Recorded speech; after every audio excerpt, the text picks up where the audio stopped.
사람이라는 제목으로 함께 말씀을 나누려고 합니다. 우리 존귀한 성도 여러분, 우리가 조금 긴 본문이었지만 오늘의 본문을 읽으면서 무엇이 가장 기억에 남으시는지요? 오늘의 본문을 통하여서 하나님은 과연 무슨 말씀을, 어떤 말씀을 누구에게 하시고 싶으신 것일까요? 저는 감히 오늘의 본문 가운데 하나님께서 하시고자 하시는 이 말씀은 하나님께서 우리에게 규례와 법도를 주셨으니, 율법을 주셨으니 그것을 지키라 라고 하는 것이 오늘 이 긴 본문에 담긴 하나님의 말씀이라고 생각합니다. 하나님의 백성들로 하여금 하나님이 약속하신 그 땅으로 가서 하나님이 이루신 그 법도와 규례를 지키며 살아라.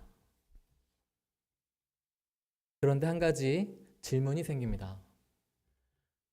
이처럼 우리 성도님들께서는 구약 성경, 구약 성서를 읽으실 때에 종종 율법에 관한 본문을 마주하게 되시죠. 특별히 우리가 모세오경이라고 부르는 창세기, 출애굽기, 레위기, 민수기, 신명기의 말씀을 읽을 때에 그와 같은 율법의 말씀들을, 율법에 관한 본문들을 마주하게 됩니다. 그러면 우리 성도님들께서는 그리스도인으로서 눈앞에 찾아온 이 율법에 대하여 어떻게 생각을 하고 계시는지요? 율법을 지키실 것입니까? 안 지키실 것입니까? 어떻게 생각하십니까? 하나님의 말씀이니, 성경에 기록된 하나님의 말씀이니 이것 또한 반드시 다 지켜야 하는 것일까요?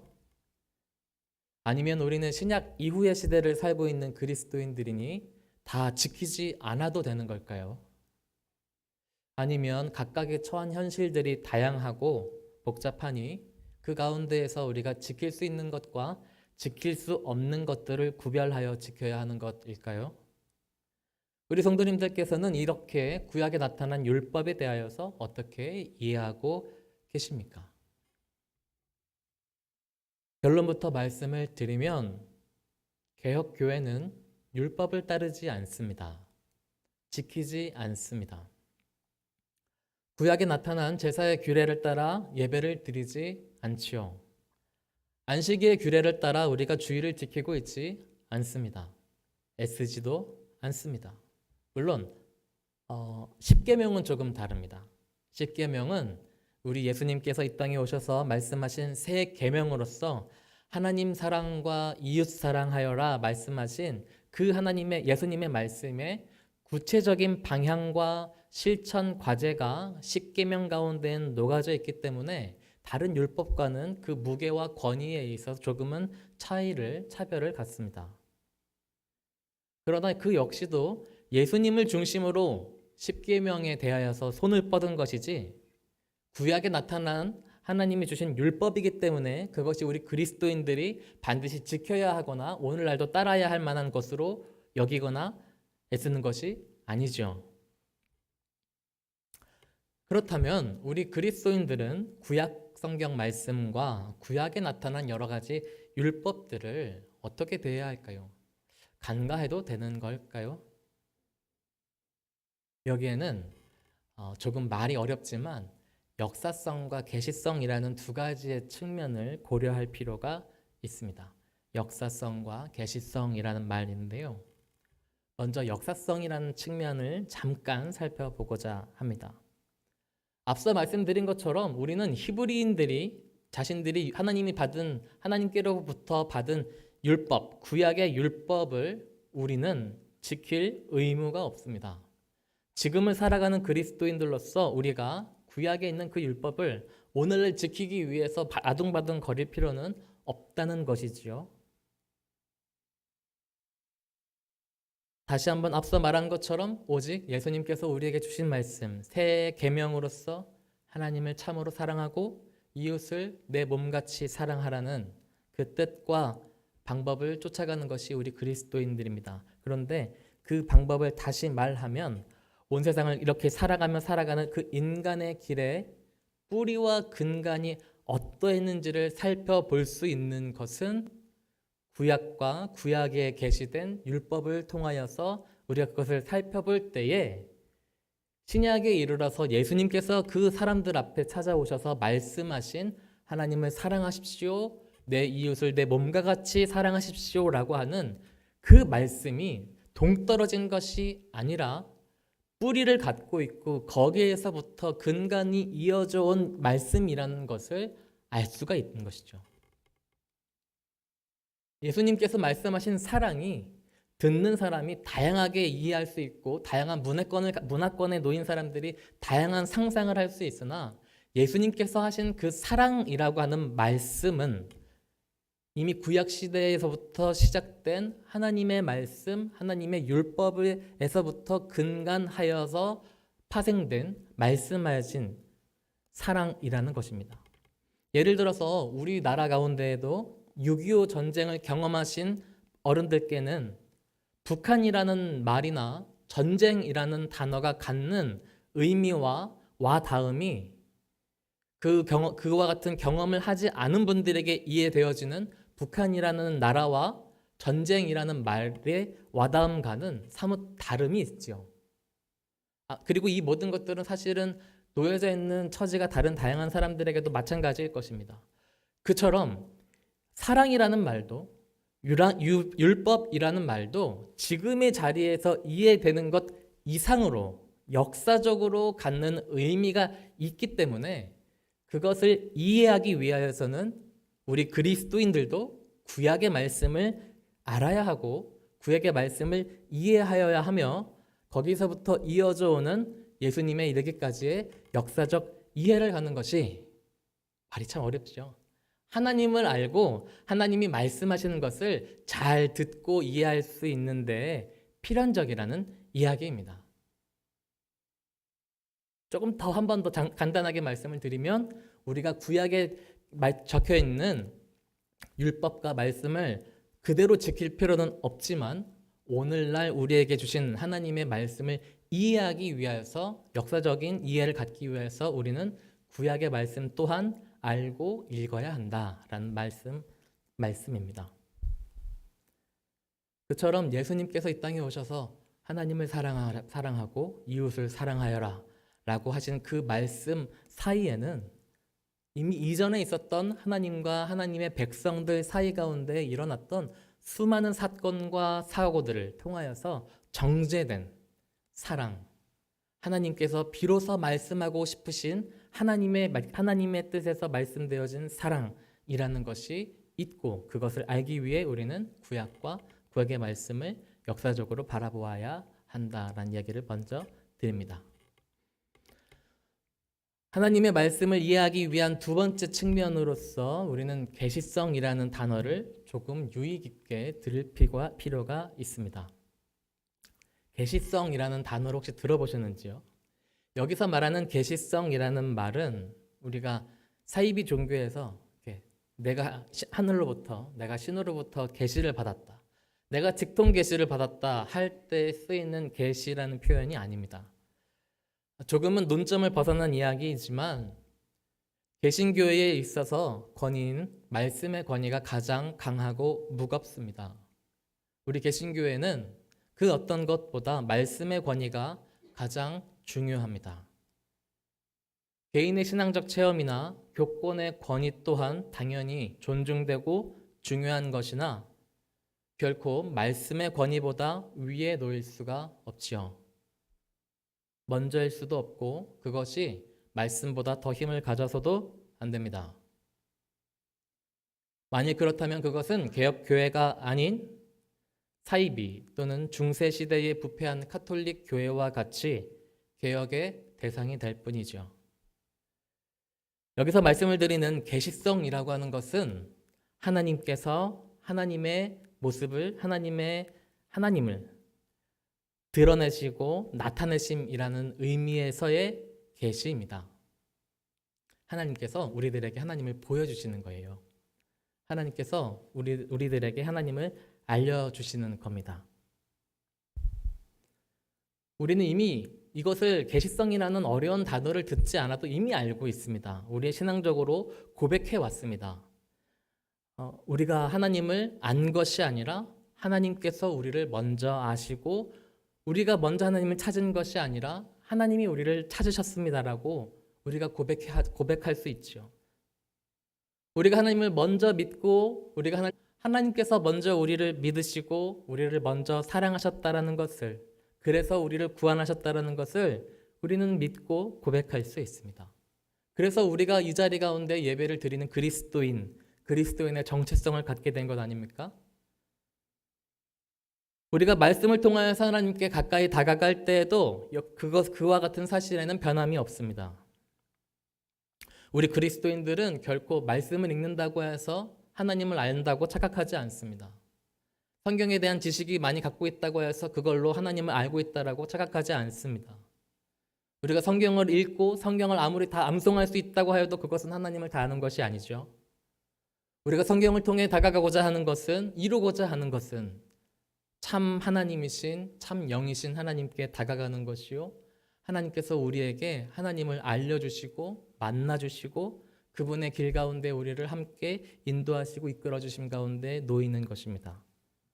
그처럼 결코 우리는 말씀을 읽는다고 해서 하나님을 내가 알 수 있다는 것이 아니라, 하나님께서 우리에게 찾아오시고 성령님께서 우리 가운데 역사하셔서 우리를 감동케 하시고 우리의 생각과 마음을 조명하심을 통하여서 우리가 하나님을 알고 하나님을 들을 수 있다고 또한 고백합니다.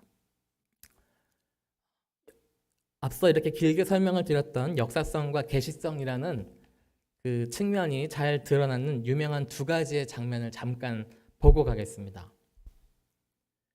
빌립이 나다나엘을 찾아 이르되 모세가 율법에 기록하였고 여러 선지자가 기록한 그 일을 우리가 만났으니 요셉의 아들 나사렛 예수니라. 나다나엘이 이르되 나사렛에서 무슨 선한 것이 날 수 있느냐? 빌립이 이르되 와서 보라 하니라. 예수께서 나다나엘이 자기에게 오는 것을 보시고 그를 가리켜 이르시되 보라, 이는 참으로 이스라엘 사람이라. 그 속에 간사한 것이 없도다. 나다나엘이 이르되 어떻게 나를 아시나이까? 예수께서 대답하여 이르시되 빌립이 너를 부르기 전에 내가 무화과 나무 아래에 있을 때에 보았노라. 나다나엘이 대답하되 랍비여, 당신은 하나님의 아들이시요 당신은 이스라엘의 임금이로소이다. 아멘. 요한복음 1장의 말씀인데 이 말씀은 무슨 말씀인지 잘 아시죠? 익숙하고 유명한 말씀입니다. 나다나엘이라고 먼저 예수자가 있었고 그는 나중에 후에 예수님의 제자가 되는 사람이기도 합니다. 그러나 그 사람이 처음에 주변에 있는 사람들로부터 나사렛에서 예수라 하는 훌륭한 인물이 나타났는데 그의 말을 들을 만하다, 이런 얘기를 접한 것이죠. 그런데 그가 어떻게 대답을 하냐면 과연 나사렛에서 무슨 선한 것이 날 수 있겠냐라는 대답을 합니다. 이 말은 무슨 뜻일까요? 이전에 기록된 말씀 가운데 오실 메시아에 대한 예언이 나사렛이 아닌 베들레헴을 향하고 있었고, 그러기에 나다나엘이 대답한 것은 하나님의 말씀이 계시하고 가르치고 있는 것은 나사렛이 아닌 베들레헴인데 어찌 나사렛 가운데에서 선한 것이 메시아가 날 수 있겠느냐라고 하는 대답을 하는 것입니다. 그러니까 나다나엘의 경우에는 이미 있었던 구약의 말씀들을 잘 알고 있었고 메시아에 대한 예언과 그리고 그 말씀이 어떻게 어느 방향을 향하여 이루어질지에 대해서 이미 알고 있었던 사람이라는 것이죠. 두 번째 장면을 잠깐 보시겠습니다. 이 장면은 더 유명한 장면입니다. 예수께서 빌립보 가이사랴 지방에 이르러 제자들에게 물어 이르시되 사람들이 인자를 누구라 하느냐? 이르되 더러는 세례 요한, 더러는 엘리야, 어떤 이는 예레미야나 선지자 중에 하나라 하나이다. 이르시되 너희는 나를 누구라 하느냐? 시몬 베드로가 대답하여 이르되 주는 그리스도시요 살아계신 하나님의 아들이시니이다. 예수께서 대답하여 이르시되 바요나 시몬아, 내가 복이 있도다. 이를 내게 알게 한 이는 혈육이 아니요 하늘에 계신 내 아버지시니라. 아멘. 이 두 본문을 잠깐 보고 지나가는 것이 앞서 말씀드렸던 우리가 말씀을 통해서 알아야 할 역사성과 또한 계시성, 우리가 역사적으로 말씀을 읽어나감과 동시에 하나님께서 우리 가운데에 우리를 인도하시고 우리를 이끄신다라고 하는 그 두 가지의 측면을 갖고서 말씀을 읽어나가야 하고 하나님을 알아가야 한다는 것을 먼저 짚고서 오늘 시작을 하는 것입니다. 이처럼 우리 그리스도인들이 하나님의 말씀으로서 성경을 읽는 바른 습관으로서 역사성과 계시성 안에서 읽어나가고 그것을 통해 하나님과 하나님의 뜻을 발견하는 것이 참 중요합니다. 올 한 해 우리 상일교회 교우들께서는 성경을 참 많이 읽고 계십니다. 코로나의 영향으로 인하여서 더욱더 아마도 성경을 더 많이 읽고자 하시는 것으로 하나님께로 더 가까이 나아가고자 하시는 귀한 움직임으로 보고 또한 아름답습니다. 참 귀합니다.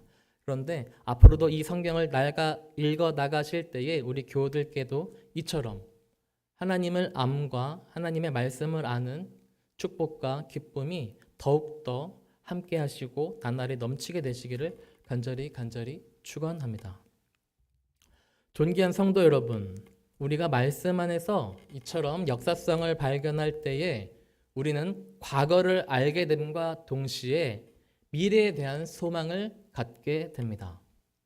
역사 가운데 살아 역사하신 하나님의 섭리가 있었던 것을 보면서 우리는 앞으로 우리에게 찾아올 미래 가운데에도 동일하게 하나님께서 역사하실 것이라는 것을 보게 되는 것이죠. 그것이 우리가 말씀을 역사적으로 읽어 나가야 하는 이유 중에 한 가지입니다. 예수님께서 이미 계시된 메시아로서 오셨을 때에 어떤 이들은 예수님을 메시아로 알아보기도 하고 어떤 이들은 그를 구주로 고백하기도 하였습니다. 그러나 어떤 이들은 예수님을 알지 못하였고 심지어 배척하기도 하였죠. 그러던 예수님께서 다시 하늘로 올라가시면서 우리에게 남기신 말씀이 있습니다. 다시 돌아오시겠다라고 하는 바로 그 약속이죠. 그리고 우리는 그날이 언제인지 아무도 알지 못하고 오직 하늘에 계신 하늘 아버지만 그 때를 아신다라고 말씀하십니다.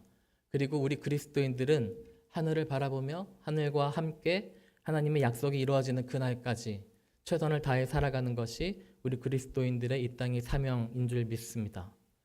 그러나 우리가 말씀의 역사성과 계시성 안에서 하나님과 계속해서 올바른 관계를 맺고 있다면 우리는 예수님께서 오셨을 때에 예수님을 알아보지 못하고 예수님을 배척했던 사람들과는 달리 다시 약속하신 예수님이 나타나셨을 때에 우리는 그 예수님을 반길 수 있을 뿐만 아니라 그 시간 가운데에서도 그 시간들을 허비하며 보내지 아니하고 예수님께서 우리에게 마땅히 준비하라고 하시는 것들을 준비하고 챙겨야 할 것들을 챙기며 이루어야 할 것들을 이루어가는 하나님이 원하시는 참된 삶의 모습을 살아가게 될 것이라고 믿습니다. 그리고 예수님께서 다시 이 땅 가운데 나타나셨을 때에 우리는 놀랍고 두려운 모습으로 예수님을 맞이하는 것이 아니라 겸손하고 반가운 얼굴로 웃는 모습으로 예수님 드디어 오셨군요 라고 하며 예수님을 맞이하게 될 줄로 믿습니다. 이처럼 오늘 우리가 함께 잠시 보았던 이 말씀처럼 앞으로도 우리가 말씀을 읽어나가고 그 말씀을 통해 하나님을 알아갈 때에 하나님께서 하나님의 백성 가운데 역사적으로 임하셨던 그 모습들을 우리가 함께 읽어나가며 앞으로의 미래를 바라보고 또한 우리 삶 가운데 간섭하시며 하나님께서 우리들에게 찾아오시고 하나님의 뜻과 하나님의 성품들을 우리 가운데 알려주실 때 그것을 겸허하게 받아들일 수 있는 저와 우리 모두가 되기를 간절히 소망합니다. 이제 끝으로 오늘 우리가 읽었던 본문들에 대하여 몇 가지 이해를 돕고자 질문을 드리고 함께 정리해 보고자 합니다.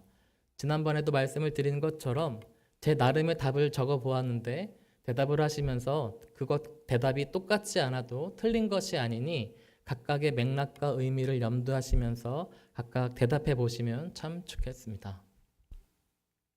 지금부터 드리는 질문들은 아까 앞서 읽어보았던 신명기 4장 1절부터 13절에 해당하는 본문에 해당하는 질문들입니다. 한번 마음 가운데 대답을 해보시면 참 좋겠습니다. 첫 번째 질문입니다. 하나님은 어떻게 하나님의 나라를 일으키십니까? 조금 어렵지요, 질문이요. 그런데 다시 한번 이 질문을 생각하시면서 좀 시간이 예배를 마친 후에도 본문들을 다시 한번 읽어보시기를 권면합니다. 하나님께서 이 본문을 통하여서 하나님께서 어떻게 하나님의 나라를 일으키시는지를 한번 세밀하게 좀 천천히 살펴보셨으면 좋겠습니다. 저는 이렇게 대답해 봅니다. 하나님의 백성들이 땅을 차지하고 삶을 살아감으로 하나님의 나라가 이루어집니다. 사장의 본문들을 다시 한번 상기해 보시죠. 상상해 보시죠. 하나님께서 하나님 백성들에게 말씀하시고 규례와 법도를 주시면서 너희에게 약속한 그 땅으로 가서 살아라 라고 말씀하셨습니다. 하나님은 어떻게 하나님의 나라를 일으키시지요? 하나님의 백성들을 통하여서 그들이 땅을 차지하고 그들이 삶을 살아감으로 하나님의 나라가 이루어집니다. 하나님의 백성이 곧 하나님의 나라입니다. 두 번째 질문입니다. 그렇다면 하나님께서는 하나님의 백성들을 어떻게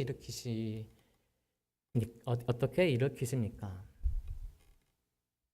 저는 이렇게 대답해 보았습니다. 본문 가운데 있는 대답인데요. 그들이 기도할 때에 하나님이 가까이 하시며 함께 하십니다. 우리가 하나님의 백성일 수 있는 것은 우리의 의로움과 우리의 노력이 아니라 하나님께서 우리와 함께 하시며 하나님이 우리를 사랑하시고 우리를 붙잡으셨기 때문입니다. 혹 우리 교우들 가운데 나는 하나님의 백성으로서 자격이 없다. 하나님의 사랑을 받을 자격이 없다. 용서를 받을 자격이 없다 하시는 분들이 계시다면 꼭 이 말씀을 기억하시면 좋겠습니다. 우리가 하나님의 백성인 것은 우리가 무엇을 잘 해내고 감당해냈기 때문이 아니라 하나님께서 먼저 우리를 사랑하시고 우리와 함께 하시기 때문에 우리가 하나님의 백성인 것을 기억하셨으면 좋겠습니다. 세 번째 질문입니다. 그렇다면 하나님께서 일으키시는 하나님의 나라는 어떤 나라입니까? 하나님의 나라는 어떤 나라일까요? 오늘의 읽은 본문 가운데는 매우 구체적으로 나타나 있습니다. 규례와 법도가 공정하고 공의로운 나라입니다. 하나님께서 일으키시는 하나님의 나라라고 하는 것은 규례와 법도가 공정하고 강한 자나 약한 자나 가리지 아니하며 여성과 남성을 차별치 아니하고 어린아이들과 노인에 이르기까지 공정하고 공의로운 나라가 하나님의 나라입니다.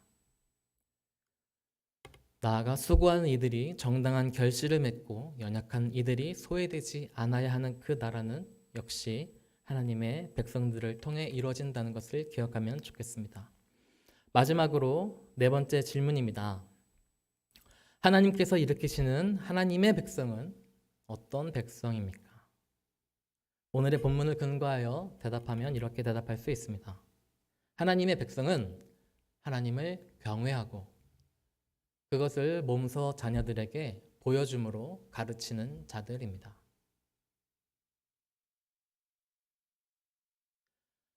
오늘의 네 가지의 질문들을 통하여서 신명기 4장에 나타난 하나님의 나라와 하나님의 백성들의 모습을 볼 때에 오늘날 우리가 살아가야 할 모습 또한 역시 역사적으로 동일합니다.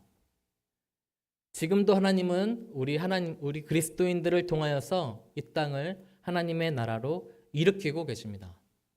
그러기에 우리와 우리의 삶은 하나님께 있어서 가장 중요한 무기이죠. 우리가 곧 하나님의 나라이며 우리가 곧 하나님께서 일으키신 이 땅 가운데 일으키실 하나님의 나라입니다. 그러므로 우리가 정복이 아니라 이 땅을 차지하고 우리가 그리스도인으로서의 삶을 살아갈 때에 이 땅에는 하나님의 나라가 일어날 것입니다. 우리가 어떻게 하나님의 백성이 되었지요? 하나님께서 우리와 함께 하심으로 우리는 하나님의 백성이 되었습니다. 하나님께서 이 땅 가운데 일으키신 나라는 어떤 나라이지요? 규례와 법도가 공정하고 공평하며 공의로운 나라를 하나님은 만들고 계십니다. 그렇다면 이제 우리 그리스도인들은 하나님께서 일으키시는 우리 그리스도인들은 어떠한 삶을 살아야 할까요? 우리가 뭔가 하나님을 향하여서 그리스도인으로서 사십시오라고 하면 굉장히 대단하고 어려운 것들을, 거대한 것들을 해내야 할 것 같은 부담과 어려움이 찾아오지만 그보다는 우리 바로 앞에 있는 것부터 시작하는 것, 한 가지 한 가지 우리에게 시작할 수 있는 그것부터 시작하는 것이 중요합니다. 그것은 곧 하나님을 경외하고 하나님을 두려워하고, 우리가 하나님 없이 살아갈 때 생각해 보면 정말 아무것도 두려움이 없는 것처럼 살아가죠. 죄도 없는 것처럼, 마치 존재하지 않는 것처럼 살아가죠. 하나님이 존재하시지 않는 것처럼 우리가 살아가죠. 죄를 짓고 사람들과 싸우고 사람들을 속이고 그 모든 것들이 마치 하나님이 계시지 않는 것처럼 살아갈 때가 있습니다. 그런데 하나님의 백성은 누구입니까? 하나님을 두려워하고 하나님을 경외하며, 그리고 그것을 몸소 스스로가 자녀들에게 보여줌으로 가르치는 이들이 곧 이 땅에서 살아가는 하나님의 백성, 우리 그리스도인 것을 기억하면 좋겠습니다. 바라기는 오늘 예배를 드리는 우리 모두가, 이 말씀 앞에선 우리 모두가 하나님께서 이 땅 가운데 일으키실 하나님의 나라, 큰 나라의 사람들로서, 백성들로서 살아감으로 하나님께서 이루시는 일들이 이루어지고 우리를 통하여서 이루어지고, 또한 우리가 그것을 가장 먼저 맛보고 경험하는 은혜와 축복의 사람들로서 살아가게 되기를 간절히 축원하고 또한 축복합니다. 기도하시겠습니다.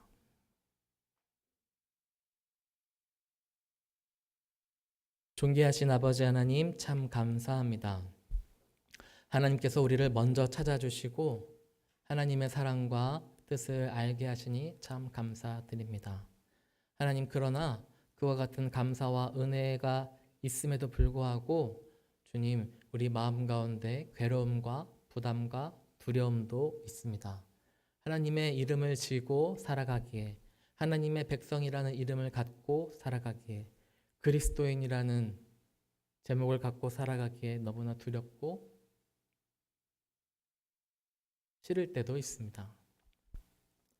하나님, 이런 우리들을 하나님의 자녀 삼아 주시고 하나님의 백성으로 불러주셨사오니 하나님, 우리의 이런 연약함과 부족함도 인도하여 주시옵시고 우리의 마음 또한 온전히 하나님께 올려드리오니 이 마음도 주님 받아 주시옵소서. 하나님, 세상을 바라볼 때에 주님, 우리 마음 가운데 깊은 한숨과 한탄이 나올 때가 많습니다. 위가 보이지 않고 어둡고 참혹함만이 남을 때가 많이 있습니다. 사람들을 볼 때에도, 사회를 바라볼 때에도 그러할 때가 참 많이 있습니다. 심지어 스스로를 돌아볼 때에도 주님, 그러할 때가 참 많이 있습니다. 하나님, 그러나 이 가운데에도 역사하고 계시며 일하고 계시는 하나님이 있으신 것을 우리로 보게 하여 주시옵소서. 다른 그 어떤 것보다 일하고 계시고 살아계신 하나님을 우리의 소망으로 삼고 살아가도록 우리의 마음과 영혼을 인도하여 주시옵소서. 하나님께서 지금 이 세상 가운데에서도 이루어 가시는 하나님의 나라를 우리가 또한 함께 꿈꾸게 하시고, 하나님께서 만들어 가고 오시는 그 귀한 나라 가운데 우리도 동참할 수 있도록 우리에게 지혜와 용기를 더하여 주시옵소서. 하나님께서 이 땅 가운데 이루어 가시는 그 놀라운 일들에 우리가 함께 동참하고 우리도 함께하는 기쁨과 즐거움과 수고로움이 우리 삶 가운데 있게 하여 주시옵소서. 주님께 간구하며 이 모든 것 우리 구주 예수님의 이름으로 기도드립니다. 아멘. 찬송가 220장을 찬송하시고 축도로 예배를 마치도록 하겠습니다.